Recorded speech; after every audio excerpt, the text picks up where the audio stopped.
Hello, everyone. Welcome to our remote roundtable on social emotional learning. So, just to introduce myself, my name is Filza, and I'm from the marketing team here at Xello, and I will be hosting and facilitating today's webinar discussion. And the topic, as you can see, is social emotional learning, ensuring students build essential skills and maintain their mental health, even if they're out of the classroom. Just going to talk a little bit about some items before we officially begin. In terms of the format, we'll be asking questions to our panelists throughout the webinar, and towards the end we'll have a dedicated time for Q&A, so that's where you guys, the audience, can ask them questions. Feel free to put in your questions at any point in the Q&A, and we'll get to them towards the end of the webinar. And in case you're wondering why you cannot hear yourself, all of you attendees are on mute. So it's not a discussion. It's more like a conversation with our panelists. It's just because we have so many of you who registered that was impossible for us to do the webinar in that format where everyone is unmuted and can ask questions. But feel free to ask a question in the Q&A at any point. We'll be keeping an eye out on those questions, and we'll get to them towards the end of the webinar. Before we get to the fun stuff, I'd like to tell you guys a little bit about Xello for those of you who may not know what Xello is and have logged into this webinar. So we started in 1997, and our company has been helping districts across North America become college, career, and future ready. We come from humble beginnings. We started out as a really small 3-person company and have since then grown to more than 150 people supporting districts from coast to coast. Today, Xello supports thousands of districts and millions of students, and our program is used across North America, not just in the US, but both the USA and Canada, to help all K-12 students, regardless of background, ability, or pathway, build personalized plans to help them reach their full academic potential and achieve future success. So on to the fun stuff. I'm really excited to introduce 3 amazing panelists that we have today. So I'm going to hand it off to each one of them to tell you guys a little bit about themselves. So Dr. Schaefer, why don't we start with you? I think you're on mute. I'm not quick on my unmute button. I apologize. No problem. Hi, I'm Dr. Sarisa Schaefer. I work in DeSoto, Kansas. I am the coordinator of secondary education for the school district. I work with our counselors and with our administrative teams at the secondary level to make sure that our IPS plans are in place and our curriculum includes SEL curriculum that we use with students K through 12. Awesome. And Teresa, why don't we move on to you? Tell us a bit about yourself, your background. Thank you. Thank you for having me here today to present in this panel discussion.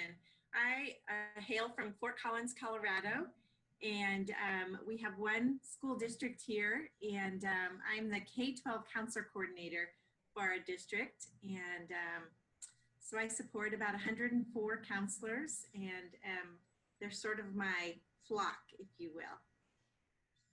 Awesome. And I see that you love to ski and hike and do all sorts of fun stuff. That sounds amazing. All things Colorado, indeed. All right, Kate, why don't you introduce yourself and tell us about yourself? Yeah, thanks for having me here. I'm Kate McKenzie. I am a school counselor. I originally started my career as a high school English teacher, and I am now a counselor for K-12 students in Cincinnati, Ohio, specifically the Forest Hills School District.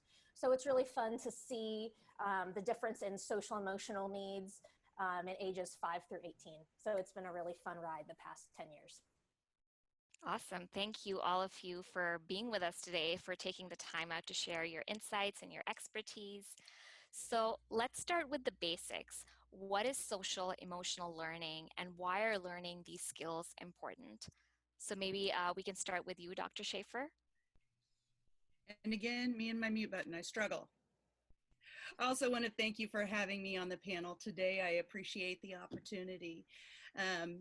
Being very basic, we know that social and emotional learning is the process that we use to help students know how to manage their emotions, achieve goals, show empathy, how to create positive relationships, how to make responsible decisions, and ultimately be a successful adult. I also believe in and love the idea that students that are socially, emotionally competent, they're also more productive as a student.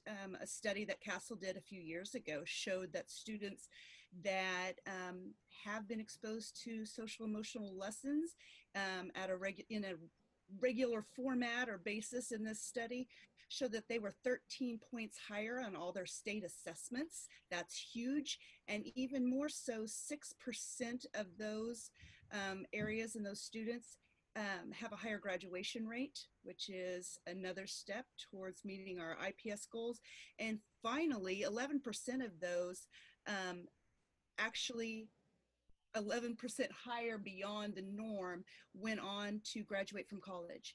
And so as we are looking at SEL beyond just what we're doing for their emotional and their security, but we are providing them the opportunity to become more confident and go on to be in college and graduate college and to be successful adults. Absolutely. Teresa, would you like to add on as to why you think these skills are important and why your district is prioritizing these skills? Well, I would agree with everything that Dr. Schaefer said, obviously. I think most of us are probably following CASEL as being, one of the standards for social emotional learning. And we would probably be remiss as a panel not to identify that the competencies that CASEL uses are self-awareness, and then self-management, social awareness, relationship skills, and responsible decision-making. I think that, that for me sort of simplifies, if you will, social emotional learning, in that if we can put them in these categories and everything leads to that, we will have the outcomes that Dr. Schaefer talked about. For sure. Kate, I know you're really passionate about SEL as well. Would you like to add on to what it means to you? Why you think these skills are super important? Yeah, I love that both women simplified it and also gave us some data.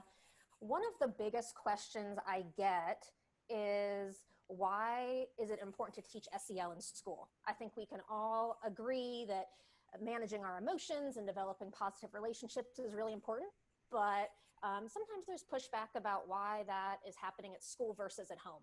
And I'm going to give 3 super simple and hopefully quick reasons that show why these kids are now growing up in a different world than we all did. And different doesn't necessarily mean worse or better. So the first is, I'm going to give an example about how kids used to develop grit or determination. So let's say they were rollerblading in the neighborhood next to them. They fell down, they skinned their knee, they got up, looked around, and no one was there to give them a pity party. They had to pick themselves up and sadly rollerblade home, and then maybe talk to their parents about it, but then maybe they were over it. A study came out in 2019 that showed that the average American child is only outside for 4 minutes a day in unstructured activities. So 3rd grade teachers also see this. When maybe kids are outside at recess playing kickball, someone cheats and everyone immediately looks at the teacher to be the ref. And that's a really great way for teachers to show kids and teach them how to problem solve right then and there, because kids need to develop those skills. The second one I'm thinking of is when we wanted to play with a friend, or when we were older and wanted to ask someone on a date in high school, we would need to call the house phone, right? So we learned kind of not only that phone etiquette and talking to adults and building positive relationships that way, but also that nervousness or uncomfortability that now that a lot of kids younger and younger have their own phones, or there's texting or all kinds of different platforms, they aren't necessarily sitting with those feelings that build some resiliency skills. And the last one is just the really basic skill of time management and organization. And a really easy to understand example is television. So when I was a kid, if I wanted to catch the 7 p.m. program, all of my homework had to be done before 7. If I missed it, too bad, so sad, it wasn't going to air again. Now that everything is being streamed, kids don't necessarily need to have as many time management and organization skills as they did in the past. So really, as educators, we need to think about what new experiences and opportunities can we give these kids to learn these important skills and be successful students and adults. Absolutely. I think those were some great examples that you touched upon. How can educators continue to teach SEL skills to students remotely? Do you have any tactics or methods that you recommend? Teresa, maybe we can start with you on this one. I think in short, it's going to take some creativity, right? And that actually that makes me feel super excited, because I feel like most of the educators that I work with, creativity is one of their top skills. So whether it's at the district level or a feeder system level or the actual building level, I think the first thing that needs to happen is that the individual schools prioritize SEL. And then as they prioritize SEL, so this is where it all starts, right? Prioritizing it, understanding the value of it, and then systematizing it in just new ways. But it doesn't feel like super new ways to me, and if anything, it feels a little bit more, again, simplifying it, where each school would decide, as we come back to learning next year, or we're doing remote, what are we going to prioritize in SEL learning? What are those outcomes that we want to focus on? And probably that connected, kids feeling connected is going to be a big thing. And then having everyone on board. So again, the administrators, the staff, the parents, and the students, and you're going to have a champion in your school, which is many times a counselor. I think most of us would agree. And to champion that and really just have it at the forefront and weave it into everything we're doing. And that's what I would say when we talk about remotely, because if teachers are still doing classes remotely, if our lesson for the 6-week period is relationships, they're weaving that through every lesson that they are giving.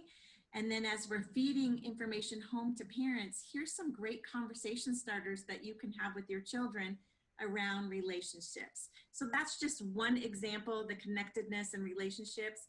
We could put it with any other of those standards or SEL learning tools that you decide to do as either a district or a site. So again, in just reviewing that, I think it's having all staff, all parents, and a system in place, and then just being creative with it through videos, websites, and weaving it through lessons. That's a start. For sure. Yeah, that's a great start. Dr. Schaefer, do you have any insights that you'd like to offer for this question? I do. I have some more tactics that I've seen active within our school district. The first one is to make sure to use those video supplements that are out there, ways to have students watch and learn. We know that kids react and zone in on that a lot faster than they do reading something and reacting to it. So there's a lot of resources out there that they can utilize. I love the idea of continuing to meet with groups, even during the summer. I know that there's several coaches, there's counselors, there's social workers that are continuing to do those check-ins with groups that they had established throughout the school year. That's their safe place.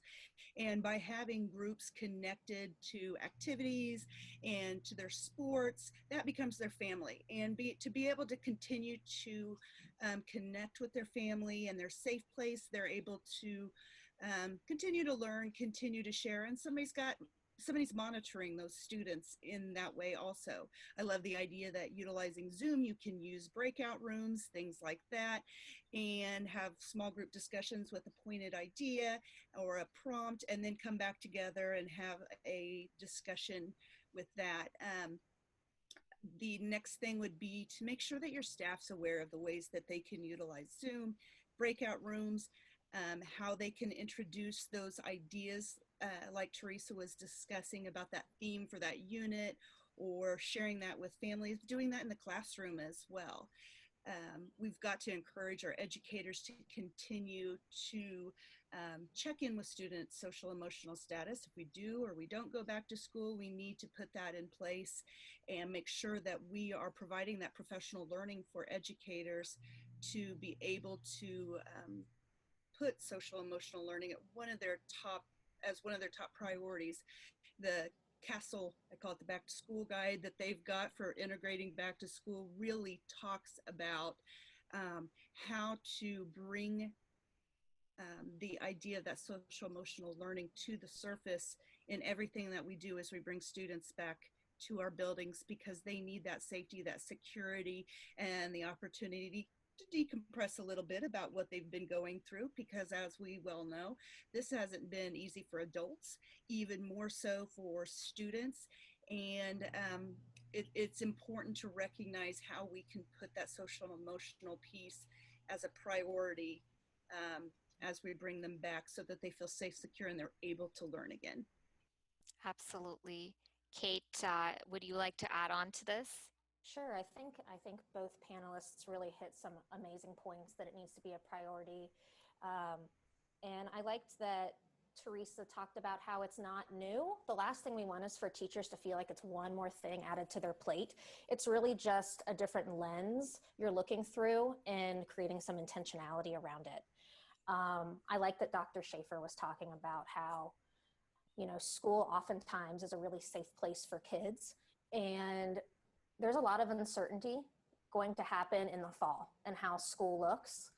And I think that we need to realize that we can't just declare a new space safe. If we're going to ask kids to practice SEL activities and instruction, we're asking them to be vulnerable. And so we really need to be intentional, about creating this safe space. So we need to be reflective about what that looks like, what that sounds like, what that feels like, and then really hold students accountable. If a student is afraid of being cyberbullied and a teacher accidentally doesn't or lets something slide, we don't want that bullied kid to have another excuse to not join the virtual classroom. There's already so many crazy things going on and families are juggling a lot. We don't want fear to be one of the reasons they're not logging on. Two other tactics that I'd like to give teachers are just really just sentence starters. So we need to be creating this safe, positive environment by giving validating statements. So instead of being accusatory or seemingly negative, we can start a sentence with I notice or I wonder. So that would look like, I notice that you really struggled on problem 4. Why don't we talk about that? Okay, that's not accusing them of failing or embarrassing them. It's giving them an in and feeling comfortable to disclose to you what they're struggling with. Another one I like is it's a long fill in the blank, but it made me feel blank when you blank because blank. And I'll give you 2 instances. So if you wanted to do it positively, we taught this to some of our kindergarten teachers. It made me feel so proud when you walked down the hall silently, because it showed me that our practice was important. Okay, that was really specific, and it gives kids that validating feedback. Additionally, you could use it to proactively correct something. So it made me feel really sad when you called the student a name, because we've worked really hard to create a family in this classroom. And by you saying that, it kind of hurts some trust. And so that gives them, instead of just saying, knock it off or great job, it gives them really detailed feedback about how they can improve or what they can continue to do. Those were some really, really good examples. And I think people in our audience would agree as well. So moving on to our next question. With students learning remotely, how can educators identify those that may be struggling with their mental health? Dr. Schaefer, why don't we start with you for this one? Thank you. I feel very passionately about this because in learning virtually, it's very hard to be able to tell when somebody isn't quite right. And first of all, trust your gut instinct. If you know if your student is off, not their normal self, not acting in their same manner, that might be something as a clue right there. Next, I think that missing meetings, little to no engagement in them, and overall unkempt or hygiene seems to be poor. That's something I would be concerned about.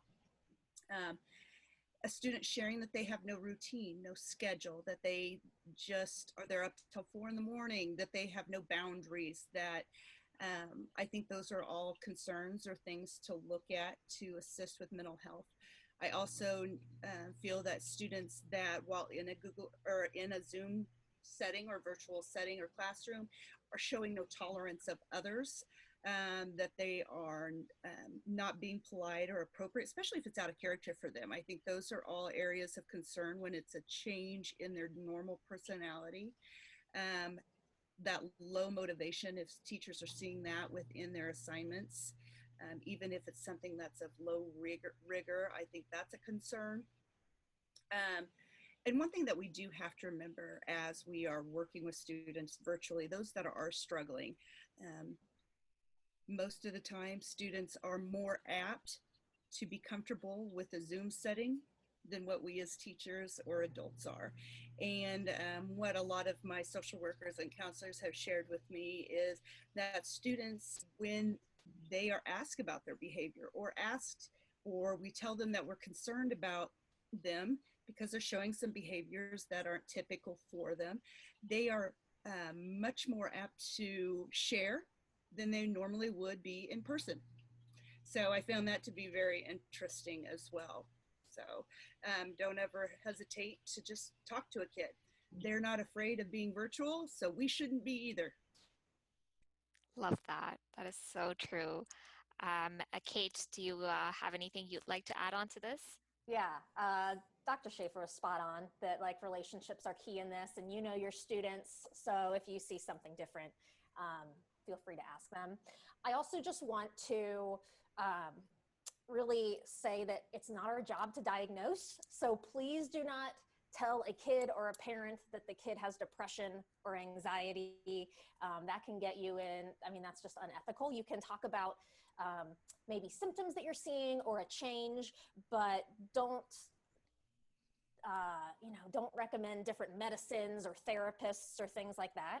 And then going back to what we talked about previously, how it's really important for districts to prioritize social emotional learning and mental health.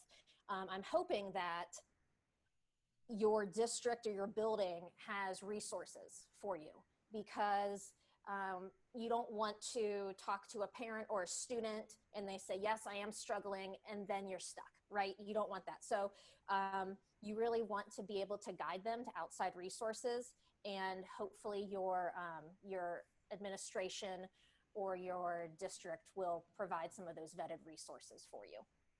For sure. Teresa, do you have anything you'd like to add? Those were all great. I would add that for us, we might start with the already identified tier 2 and tier 3 students. And then I've seen some success when the different schools take those kids and then as a staff decide who already has that current relationship with them. So, a lot of these kids I have found, the art teacher is their favorite or the GT teacher is their favorite. So leaning into those people and saying, you already have a relationship with this kid. What might that look like to, be able to check in with them where it's not, awkward. So yeah, that's the only thing that I would add. Sounds good. What tools or resources are available to educators to help students? I'm just going to throw this out there to whoever wants to kickstart this. I can jump on. There's so many, and I know that the other two panelists have a lot too. Um, one of my favorites is Second Step. I like it because it's evidence-based, and the evidence is for students of all different socioeconomic statuses and cultures. So we know that it's beneficial to all. Teaching Tolerance has some really great lessons in there. I really like wideopenschool.org. That's put on by Common Sense Media. And I think too, it sounds like I'm giving a lot of websites. And so really the first step is making sure that all of your kiddos have internet. I just read a stat that like 34% of students in rural areas don't have access to internet. And so there's now a movement trying to equip these families with appropriate resources, whether that be internet connection or packets or meetups or things like that. Sounds great. Dr. Schaefer or Teresa, do you have any resources you'd like to tell our audience about? I think other than just relying on, of course, there's tons of resources that are coming out right now. They're free. So many companies are doing great things, but don't forget about the resources that you have in the building, the people that know kids. Don't forget to work with your social worker, your counselor, your teachers, your administrators to brainstorm and decide what works best for your school environment. We all have different settings and different types of culture within our buildings, and you've got to determine what it is that works best for your setting. But without a doubt, don't forget about the people that know kids anyway, and latch onto them and brainstorm and work out a system that works best for your working environment. That sounds great. I think someone in the chat also mentioned that a lot of schools in rural areas do not necessarily have access to resources. So it's so important to kind of understand that every school and every district is different and adapt. And the only way to do that, I think, is definitely brainstorming and getting together and trying to understand what your individual district needs and then acting accordingly. Teresa, do you have anything you'd like to add on to this? Yeah, I do think that personal contact is worth, so much. And so contacting the students, but there's so many varieties of ways, right? We had thousands of little postcards printed that just said, it was a colorful little postcard, a note from your counselor. And all the counselors took 30 or 40 of them and sent them out. And it's just a great way to check in and say, I don't see you, but I'm thinking of you. I care about you. And then also, I think one of the best tools or resources that we can make available would be those parent resources, and to be super mindful not to give a barrage of like a list of 100. If I'm a parent, I'm already a bit overwhelmed by being a parent and a teacher at the same time, seemingly.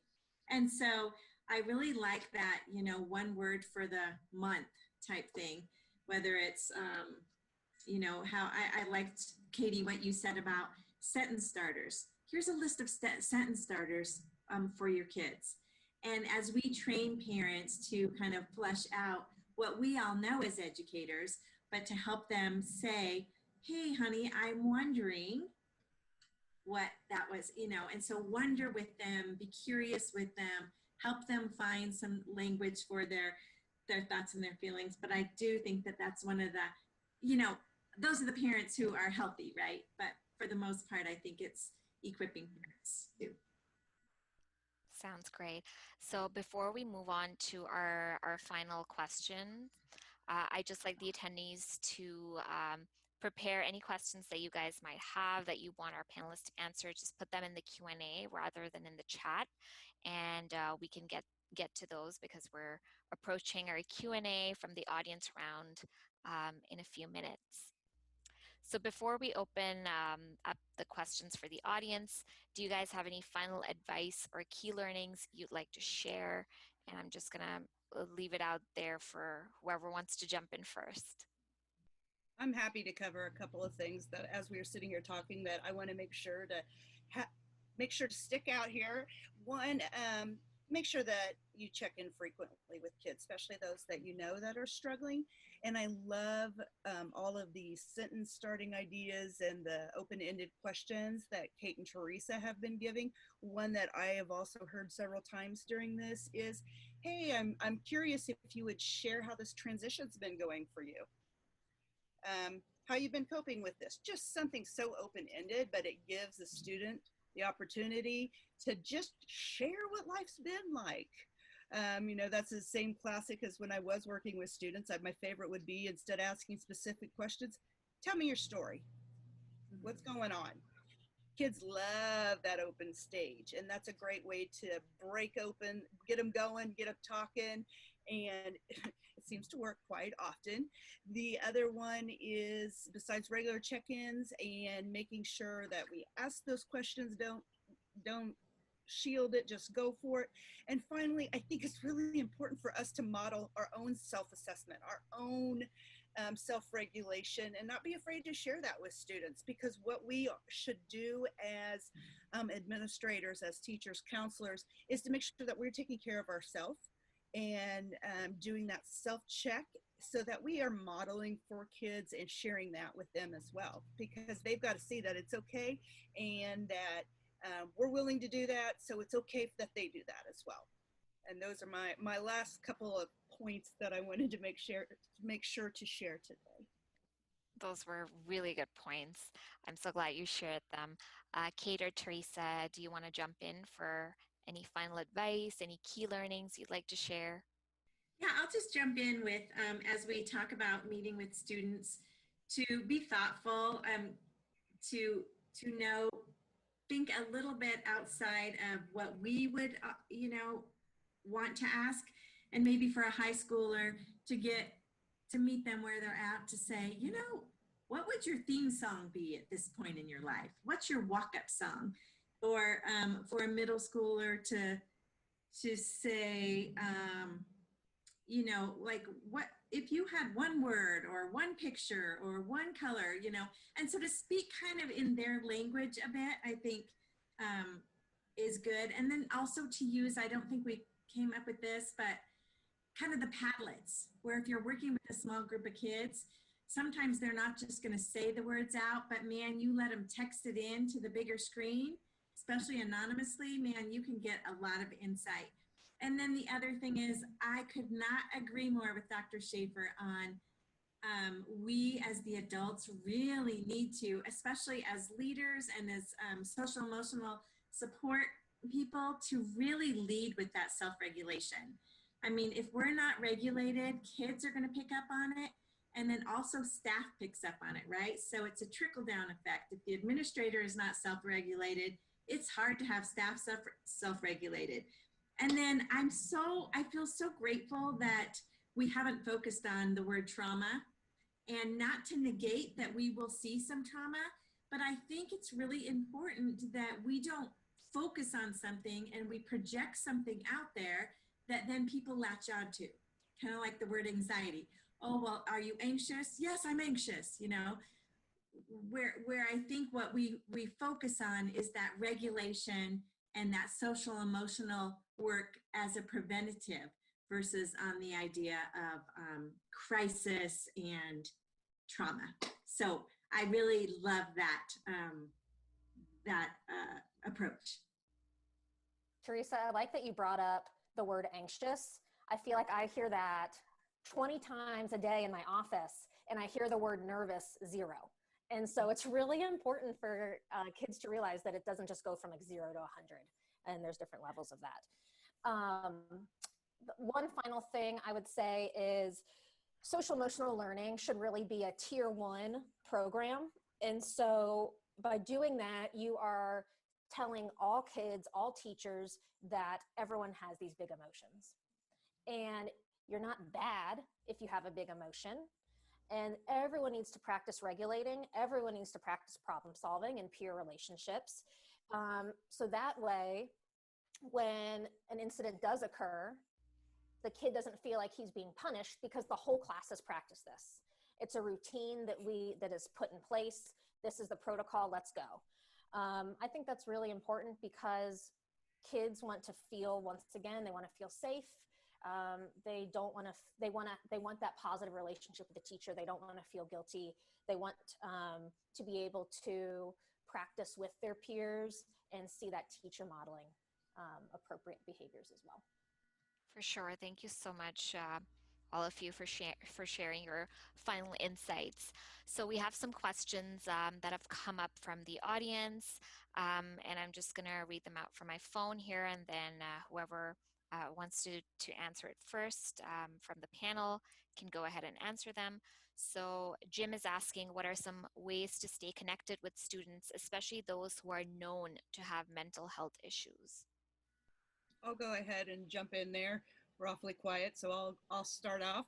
Um, I think first of all is that you know the ones that are struggling, and regardless if you're on contract or not, I feel that it's important that we still keep those open lines of communication in some way or another with students.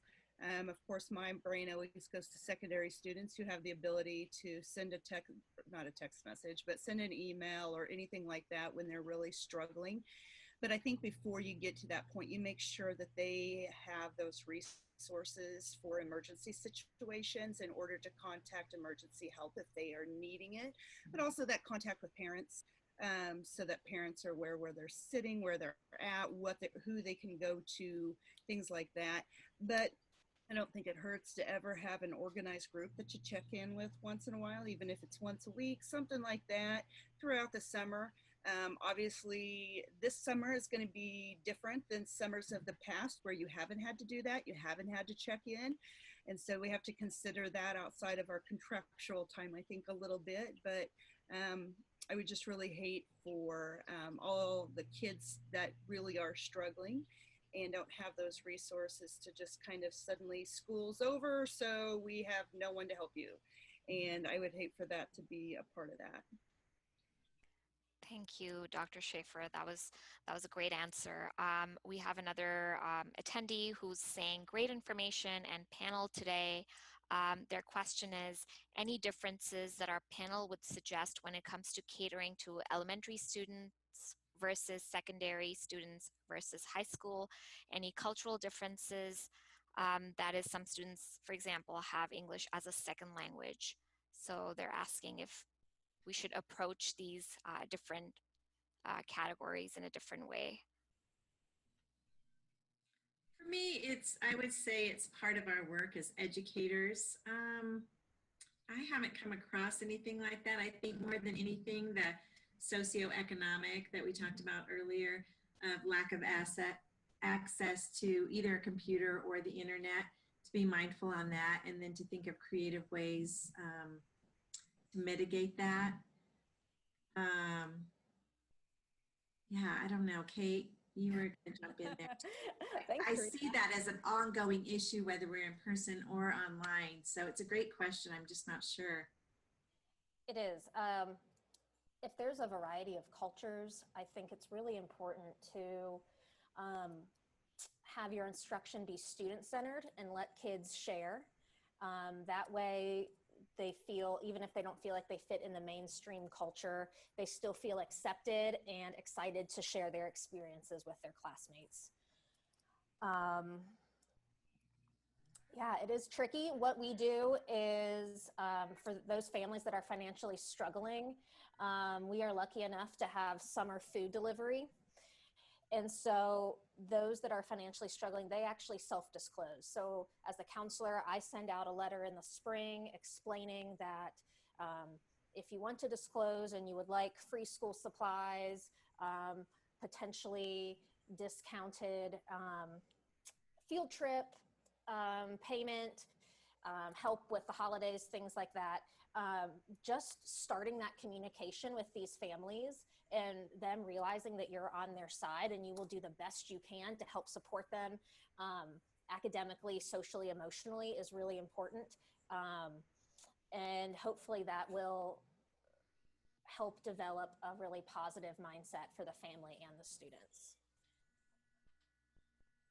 That sounds great. We have a question from Adam, which is, I think there are two parts to this question. So first, Adam is saying, how much are any of you sending or presenting emotional support to your staff in your building in terms of supporting them and their needs as well as supporting them and their needs so that they can support students. And the second part of the question is, how can we support students' mental health virtually while not compromising our own? I think we need to remember that we, as school counselors, we're not therapists. And so, like Dr. Schaefer said, like really empowering parents or kids with outside resources. The last thing we want to do is, like the person said, compromise our own health. It can get to be unethical if you're giving advice that isn't school-based, right? Because our main job is to reduce barriers for learning. So even by saying, I care about you so much and I am here for you, but here's potentially someone else that could, or organization or X, Y, and Z that can help you more, but feel free to reach out. But you definitely don't want to be their number one therapist for their mental health needs, because that can be a little tricky and really weigh on your heart. I'd like to follow up with the first part of that question, which was the idea of, oh my gosh, I just lost it. What was the first question? Can you read the first part? Yeah.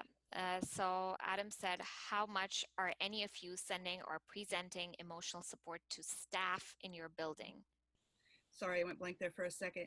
I think it's going to be very important when we return to school that as we work with our administrators in the buildings to make sure that we discuss those SEL supports, those transition pieces. Because when we left the buildings, it was a leave, drop everything and run. And so we didn't have that opportunity to do professional learning with our teachers on, hey, here's some things that you need to be doing in order to make sure your students are safe and their mental health is okay. There wasn't that opportunity, I don't feel like. And through the hustle of just learning to teach virtually and everything else, I would imagine that none of us could probably say, yeah, our teachers are totally in the know of what they need to do to support social emotional learning. We're all good. We're amazing. I don't think anybody can say that. But I think as we come back to school and reintegrate, that we will need to make sure that that focus is different than it was when we exited. For sure.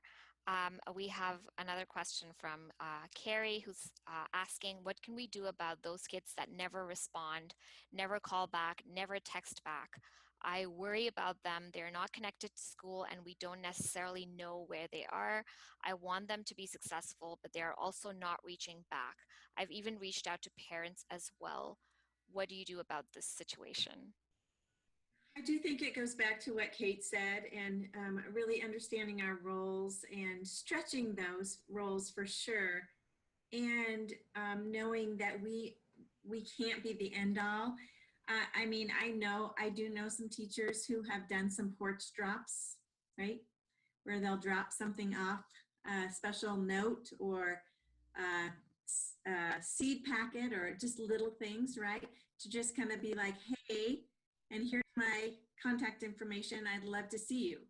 But I do think that modeling, we have the best opportunity that we've ever had to model self-regulation.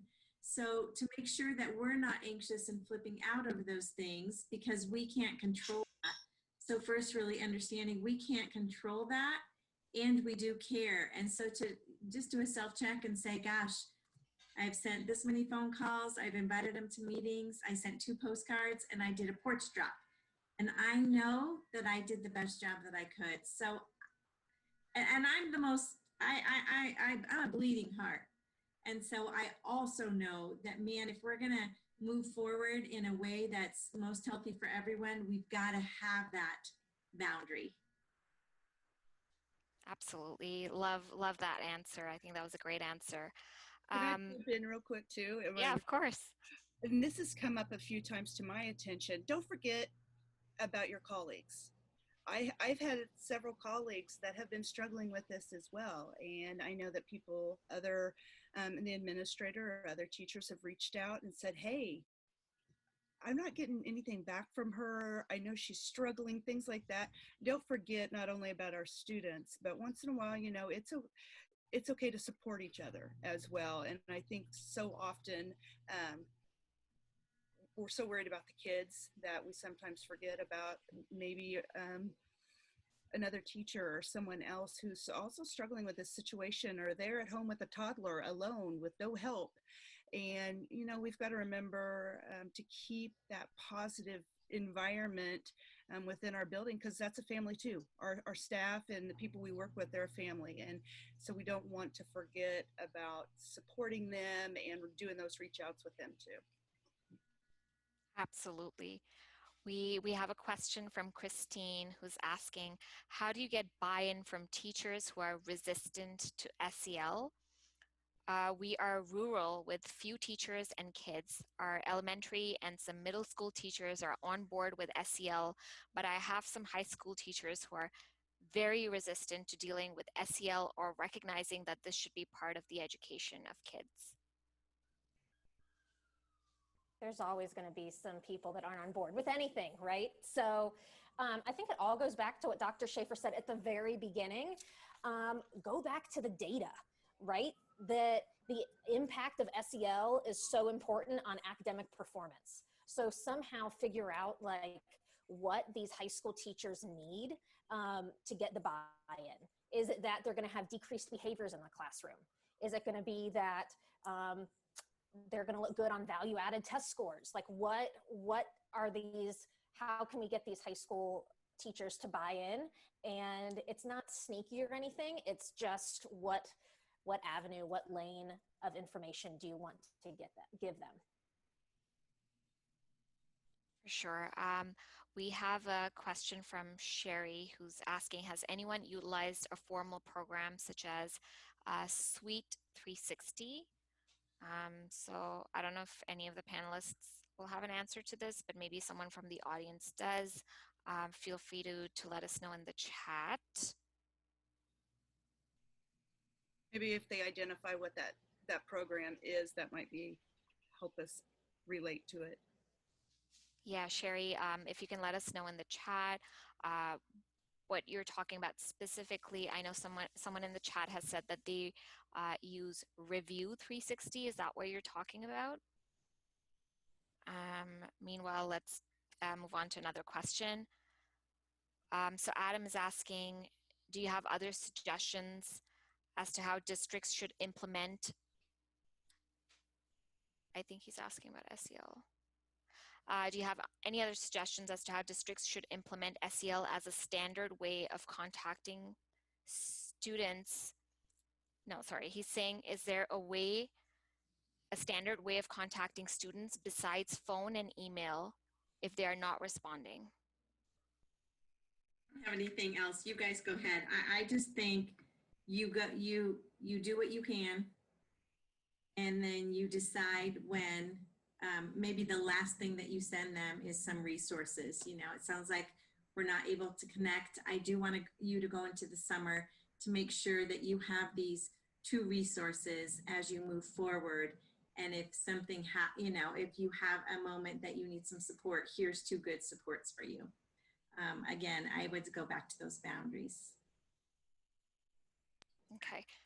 I have an example from one of my buildings that I really love that, one thing that we know kids all do is they are way happy to always go to their social networking. And one of our buildings, the Stuco, has their own Instagram handle, and they're providing live sessions for students, either with yoga, they're doing cooking, they're doing different activities and things to be able to reach other students and be a part of other students without so much a teacher kind of overseeing it, but it's also giving them the opportunity to socialize and be a part of something positive. And I really love that. Those are those kids that they're not reacting to anybody else, but we know all those kids are on social media and they love that business. So I think that's a great opportunity and a great idea to try out there as well. Yeah, I was going to say something similar. Last year, a local school was really struggling with parents turning in paperwork, and they were trying to brainstorm, like, how do we attract people to even come in and do paperwork? And they figured out if they provide food, people will come. So they had a huge barbecue at the local park, and droves of families came in. And so same kind of thing, like they wanted to be social, they wanted to see their friends. Of course, post COVID, that might look a little bit different, but just providing that social setting, you'll definitely reach more families. For sure. And I think Sherry has clarified which program she's talking about. So when she's talking about Suite 360, it is a K to 12 SEL program that can be purchased and can be used in classrooms. And she's curious if anyone has used it. So maybe someone from the audience can talk about whether they've used this before or not. We do have someone else who's asked, what do you think SEL support is going to look like in the fall? I think our first challenge will be to better understand what school's going to look like in the fall.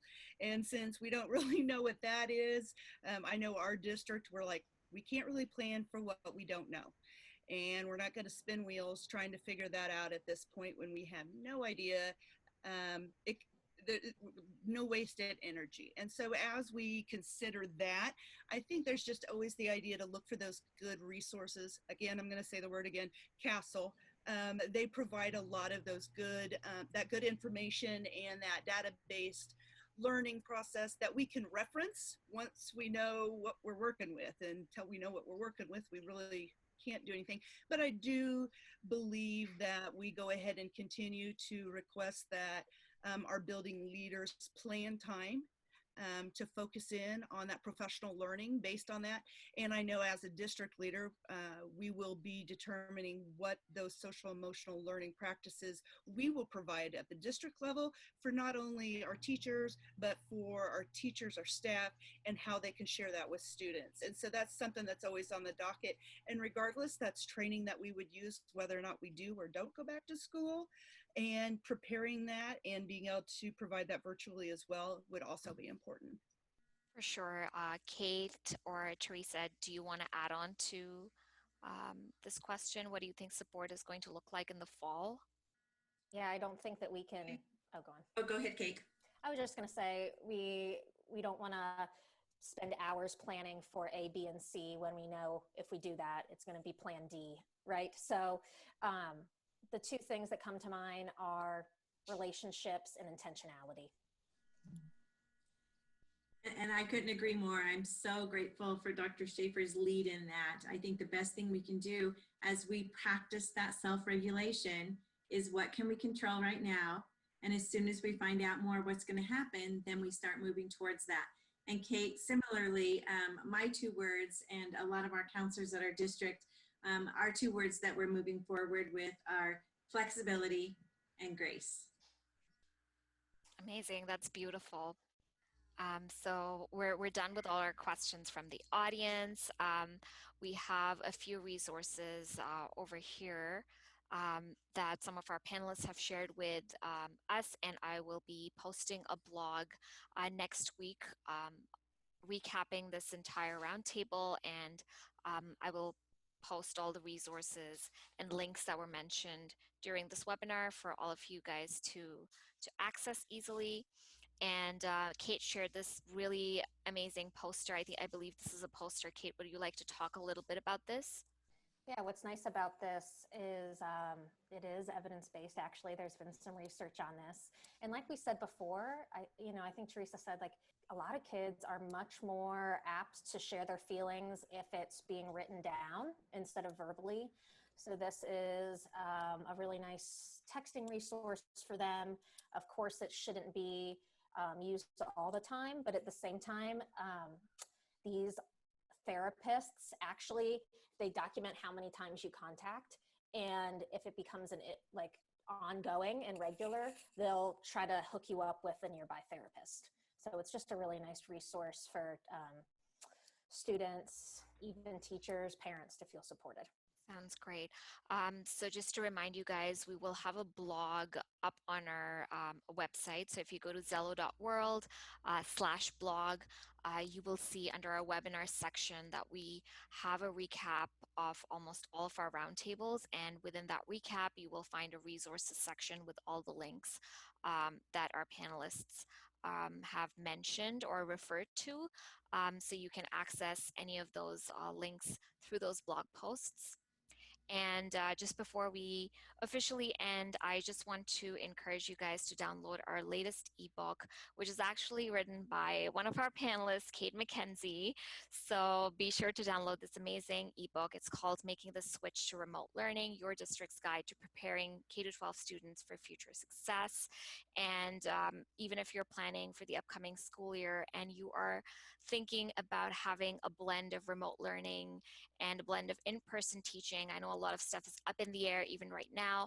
You may find a lot of the tips in this ebook super helpful when planning for the upcoming school year, and even in general, if you want to learn more about how to get your students future ready, how to track student engagement remotely, how to enhance your students' social emotional learning, and leverage the right tools to set your district up for remote learning success. My colleague Dion has shared a link for this ebook. And if you've already downloaded it, but you think that there's someone else that you know, an educator, a district lead, someone who can benefit from this ebook, be sure to share that link with them. And join us on June 11th at 3 p.m. for our next roundtable. And the topic for that one is evaluating your budget, how to navigate spending during a disruption, and advice for the upcoming school year.